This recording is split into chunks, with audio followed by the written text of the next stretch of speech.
Hello guys, এই দেখুন আজকে পিঠা খাওয়ার ইচ্ছে যাচ্ছিল। সো নারিকেল ঘরে ছিল, শিলচর থেকে এনে রেখেছি। সো এখন এটা সিদ্ধ পিঠা বানানো হচ্ছে।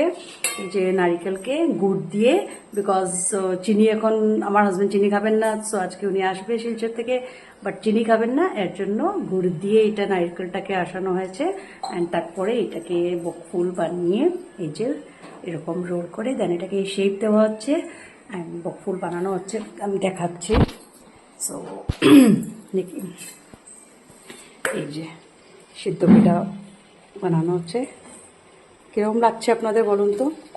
আশা করি সবাই জানো, বাট যারা জানে না ওরা আমাকে রেসিপিটা জিজ্ঞেস করতে পারো।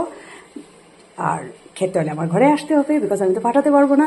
সো যদি খেতে হয় ফটাফট চলে আসুন আমার ঘরে। আর সাথে চা, চা ছাড়া তো কিছু পসিবলই না। আর একটু ঠান্ডার দিন, সাথে একটু আদা দেওয়া চা, just wow.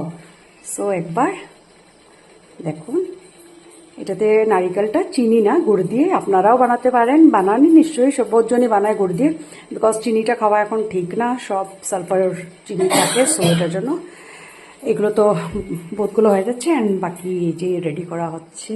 So bye bye.